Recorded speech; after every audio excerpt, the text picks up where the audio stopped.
শুরুটা হয়েছিল বিপিন পালের হাত ধরে ব্রাহ্মণবাড়িয়া নবীনগরের এক ছোট্ট মঞ্চে। তারপর সেই পুতুল নাচ হয়ে ওঠে গ্রামীণ ঐতিহ্যের অংশ। 80-র দশকে ধর্মী আর শিল্পী মোস্তফা মনোয়ারের কল্যাণে সেই নাচ পৌঁছে গিয়েছিল সুদূর ব্রিটেনে। সারা বিশ্বে উজ্জ্বল হয়েছিল বাংলাদেশের নাম। জিয়া আমিন ব্রাহ্মণবাড়িয়ার সন্তান। 2024 সালে 28শে ফেব্রুয়ারি সূর্যমুখী কিন্ডারগার্টেনের কোমলমতি শিশুদের দিয়ে তিনি তৈরি করলেন জীবন্ত মানব পুতুল নাচ। খেলনার বদলে এবার নড়াচড়া করছে সত্যিকারের মানুষ, আর সেই নাচ ভাইরাল হয়ে পড়ে মুহূর্তেই। এরপর থেকেই দেশের বিভিন্ন জায়গায় বাড়তে থাকে পুতুল নাচের এমন আয়োজন, এমনকি দেশের বাইরেও ছড়িয়ে পড়ে মানব পুতুল নাচের সুখ্যাতি। নৃত্য পরিবেশনের জন্য ডাক আসে শুধু জাপান থেকে। চলতি মাসের 26 তারিখ খুদে নৃত্যশিল্পীদের নিয়ে জাপান যাবেন জিয়া আমিন। সেখানে ওসাকা এক্সপো ইন্টারন্যাশনাল প্রোগ্রামে বিভিন্ন ইভেন্টে নাচ পরিবেশন করবে তার দল।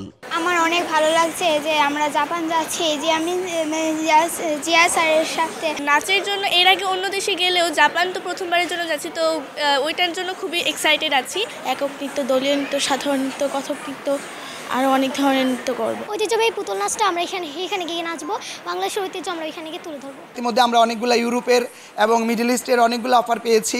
একটা নাচ যদি এরকম সারা বিশ্ব নাড়া দিতে পারে, তাইলে ব্রাহ্মণবাড়িয়ার লোকসংস্কৃতি আরও হাজার হাজার লোকসংস্কৃতি ব্রাহ্মণবাড়িয়াতে রয়েছে, সেগুলি কেন নাড়া দিবে না? আমার বিশ্বাস যে ব্রাহ্মণবাড়িয়ার লোকসংস্কৃতি এবং বাংলাদেশের লোকসংস্কৃতি দেশের বাইরে বিভিন্ন জেলা, বিভিন্ন দেশে আমরা সেই লোকসংস্কৃতি তুলে ধরতে পারবো।